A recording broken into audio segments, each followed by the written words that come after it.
Zack Polanski, thank you very much indeed for coming in again. And we are with Zack Polanski. Zack Polanski's doing pretty well at the moment. Thank you. Thank you. After stealing Labour and Reform's thunder in the Gorton and Denton by-election, Zack became the hot new populist in town. Some politicians seem confused. Do they serve the billionaires or do they serve you? Backed by some pretty decent polling results in council elections and in by-elections. And we did this with the people who live here, side by side, shoulder to shoulder. Some people have gone so far as to say maybe they'll replace Labour. We have proven we can stop both the Reform Party and this failing Labour government. Could the Greens replace Labour? Well, for young people, they already have, as the party most supported by 18 to 25-year-olds. But are they really taking the UK by storm? Let's have a look at some of the fatal flaws of the UK Greens. This is amazing. I can see it now. Zack Polanski's controversial policies on taxing the rich. So a wealth tax on assets, for instance, you could be looking between 12 to 15 billion pounds.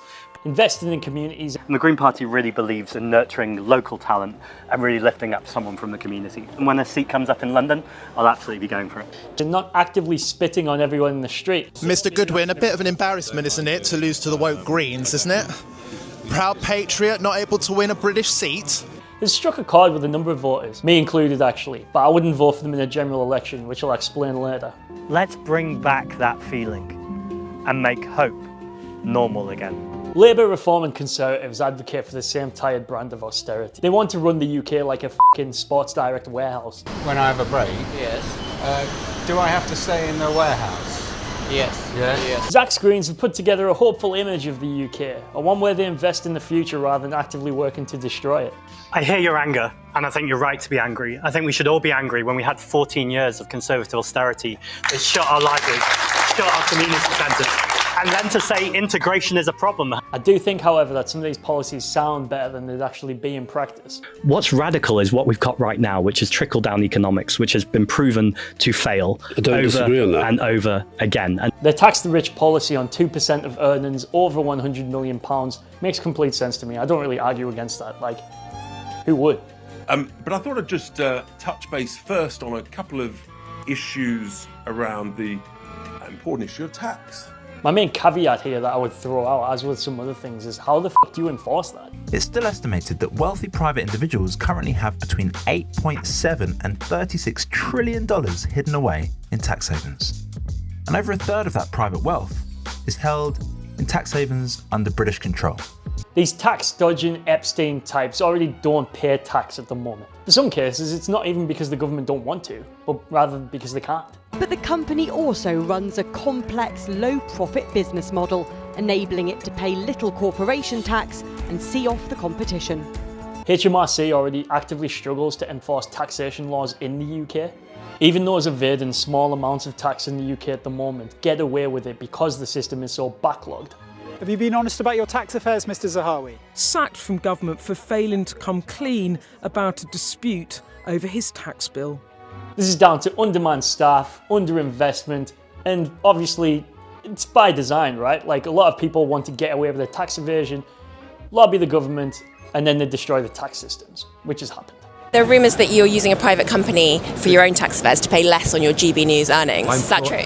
I have massive outgoings. I employ contractors. I have a business that does a variety of things, many things. But are you using that to pay less tax? HMRC is already a toothless joke of an organisation when it comes to enforcing higher tax bans.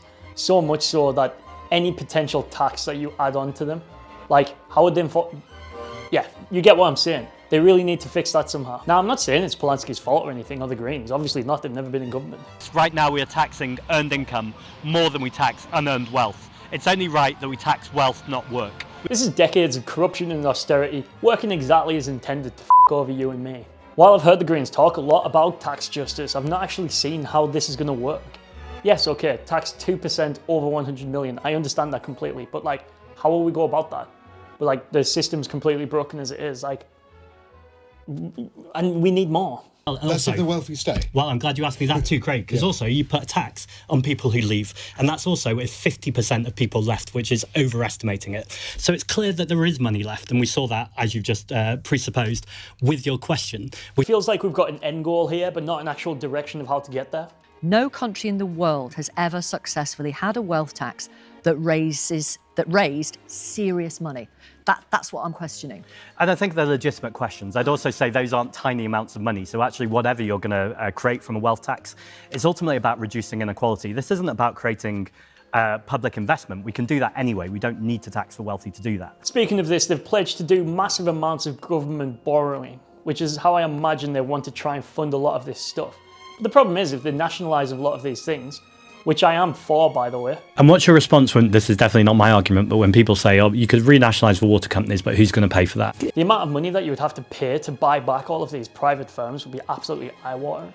So I'm now going to force water companies to declare the cost of fixing all of this as a liability on their balance sheet. At that point, every single water company in this country fails what's called the going concern test.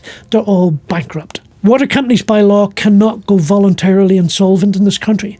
Any sign of it and all of the assets automatically revert back to state ownership. Their actual kind of response to this is that they will borrow massive amounts of money that the government could spend endlessly because we own the Bank of England. It's la-la land economics. Let's be La-la land. You know, I'm a man at the Bank of England. I presided over almost £1 trillion of money printing. If that was the route to success and growth, would have long since solved this problem. This is not the time for funny money solutions. The Greens' position, as I understand it, is that they intend to borrow massive amounts of money from the Bank of England.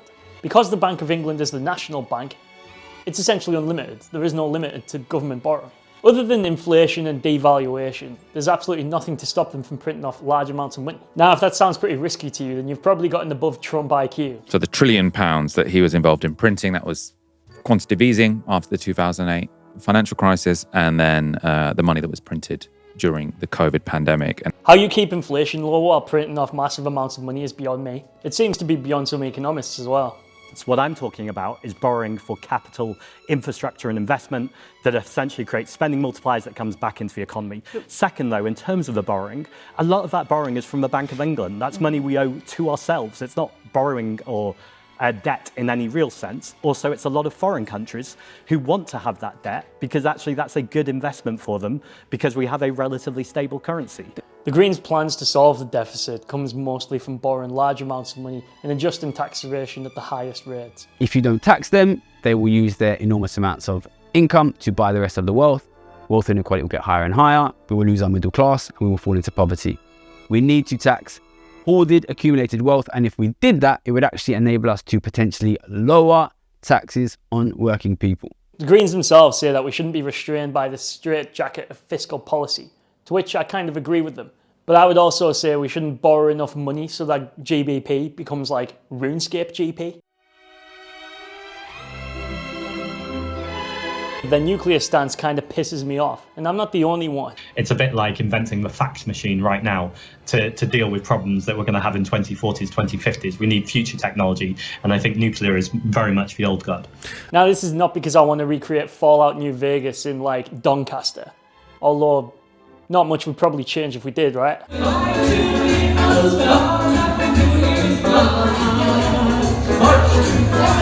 Nuclear energy could be a pretty good solution to the UK's problems that we face at the moment, to the extent that I'm absolutely baffled why they don't touch it. Sizewell C's construction, it says, will create 10,000 direct jobs, and once complete will produce enough energy to power 6 million homes.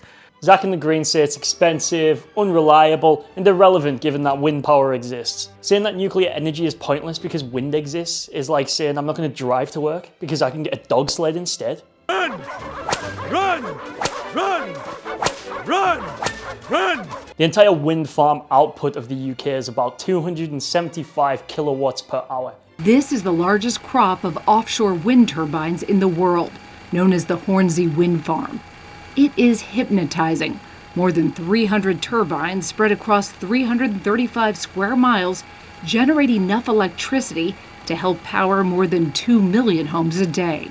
This is a really large amount of power that's being created, renewable and clean, yeah? That's pretty good. So how many terawatts does nuclear generate? Much, much more.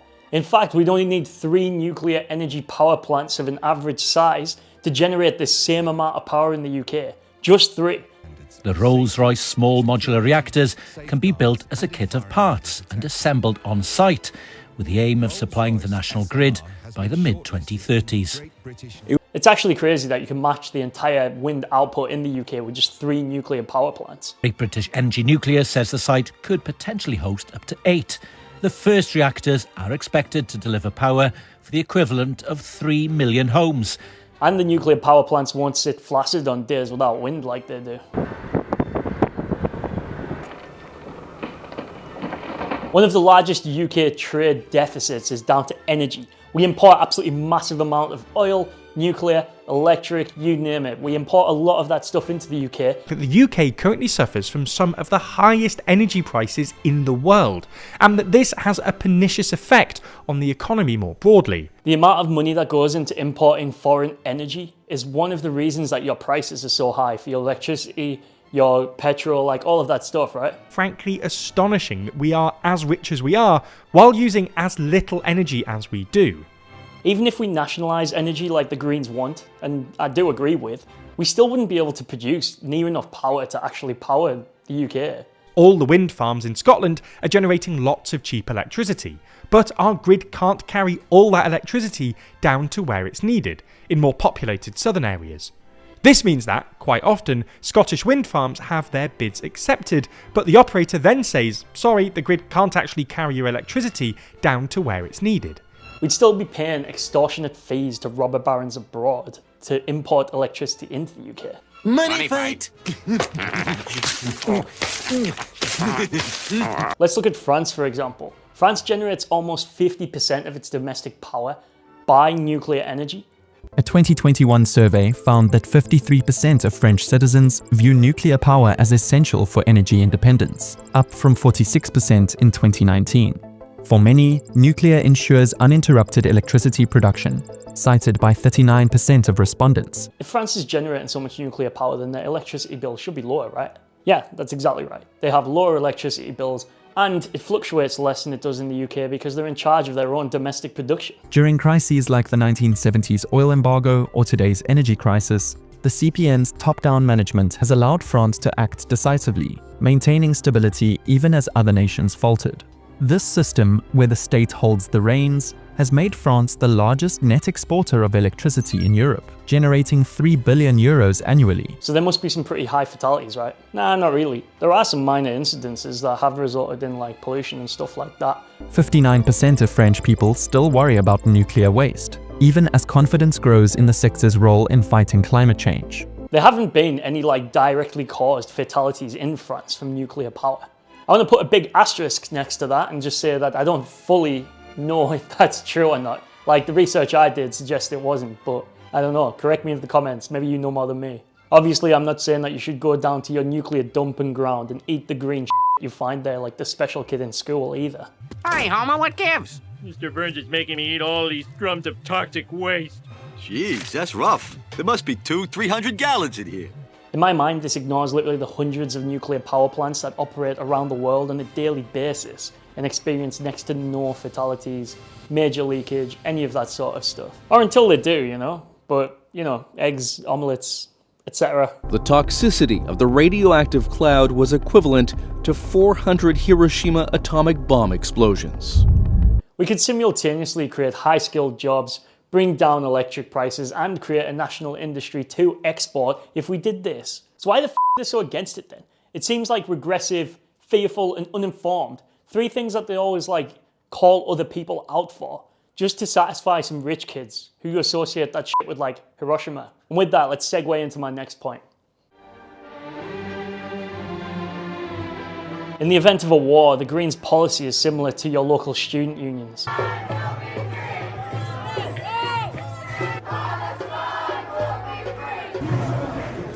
To make up some placards, go down to your local town centre at 10:30 and annoy the unemployed people that linger around there. Well, I want to see everyone denuclearise, including Vladimir Putin, but ultimately the only way you can do that is by showing... But I have to say that would be in the realms of the miracle.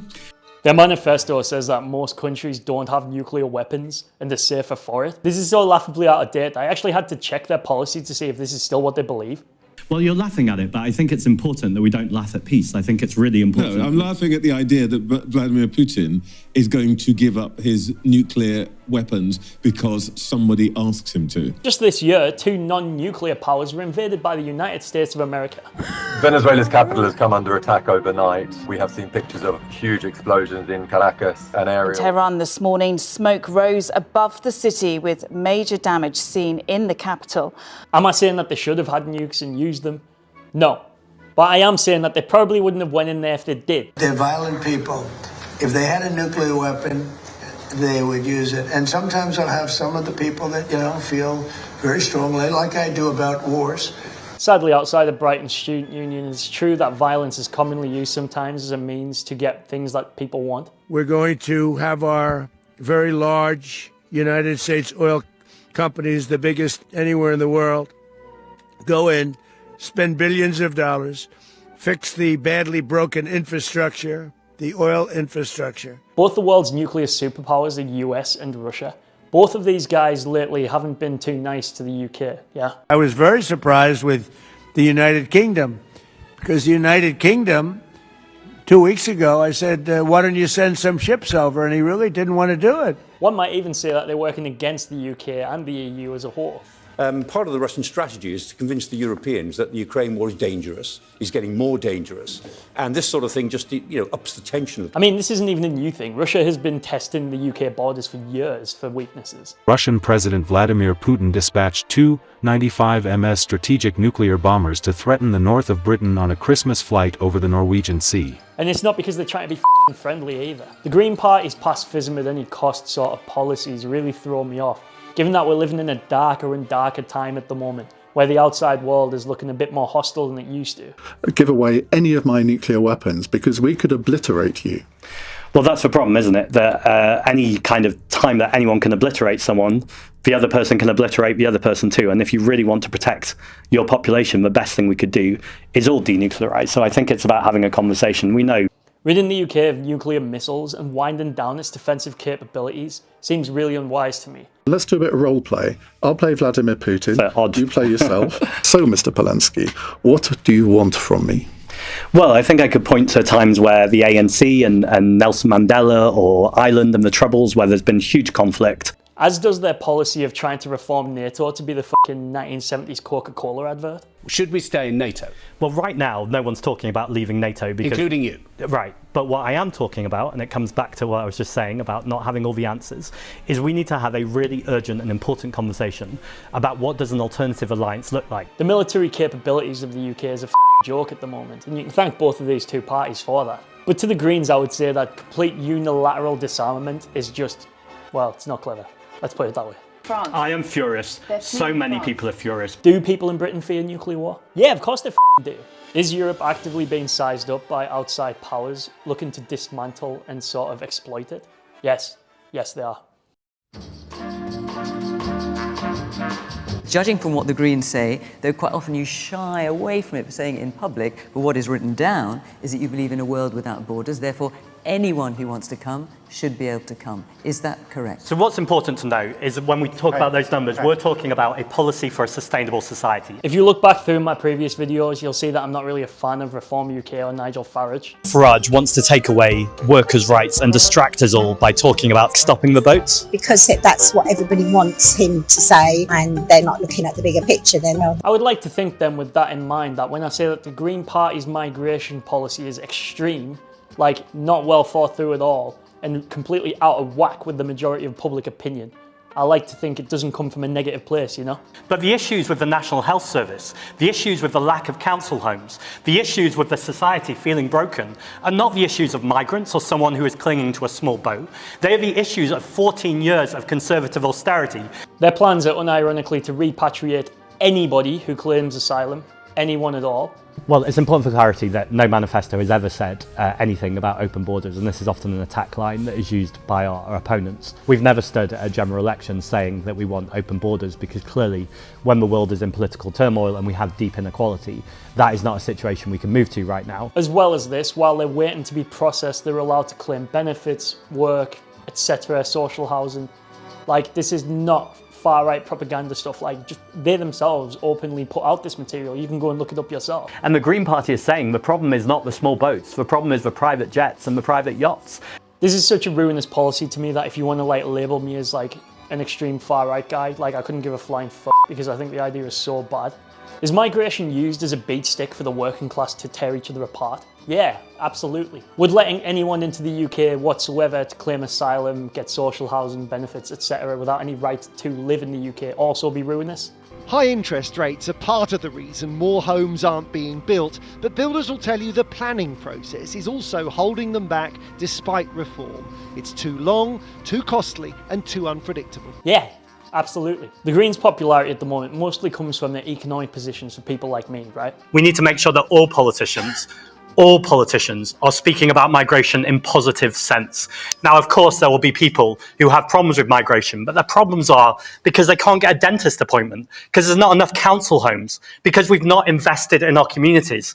But none of these are problems of a black face. These are the problems of multimillionaires and billionaires and the politicians who haven't taxed them properly. I'm all for tipping the scales from the wealthy to the working man. Yeah, I'm down with that shit.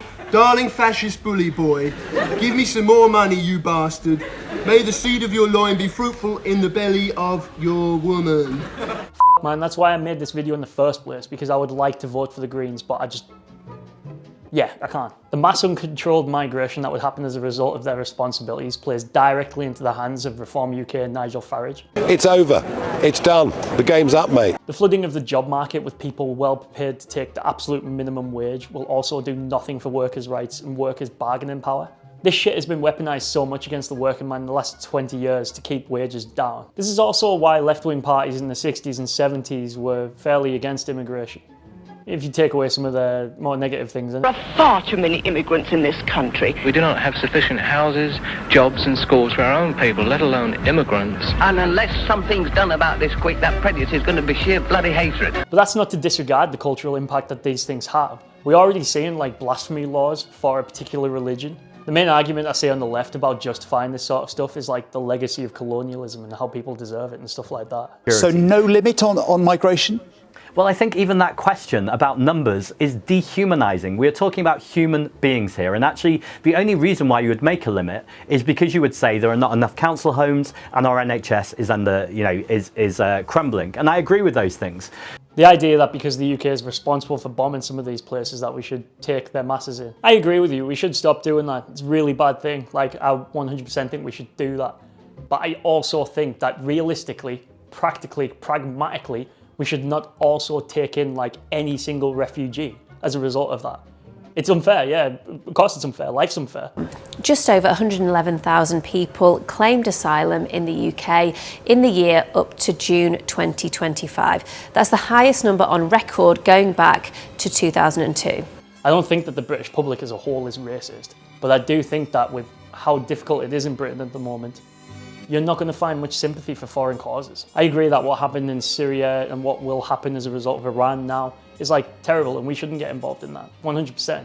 And I do think on some level there is a sense of culpability that you can't just bomb Iran and then not take any Iranians in, right? Like, it doesn't make sense. Wherever we campaign and wherever we work hard, we know when we genuinely connect with communities in the same way that Hannah Spencer has done, there is no seat we can't win. If you're still watching, I know a lot of this has sounded pretty negative, but I actually do like Zack. I actually kind of like the Greens. As much as I think that they have some absolutely dumb, ridiculous positions, I think that they're probably the only party that actually cares about your average person at the moment. We are being bled dry, and I don't think it's extreme or radical to think working hard should get you a nice life. We have shown that we don't have to accept being turned against each other at all. If you are a Green Party bigwig and you do happen to see this video for whatever reason, I'm not just like some crazy chud trying to like fling shit. Like, I genuinely want you guys to improve, because then maybe I'd vote for you. I'm sick and tired of the Labour, Conservative, Reform clown shows, right? But that doesn't mean I want to walk into the Greens' fucking high top tent to get clowned on again. These are my thoughts anyway on their policies. Tell me in the comments what you think. Do you think that I'm talking shite? Do you agree with me? Hope so. Like and subscribe, and I'll see you next time.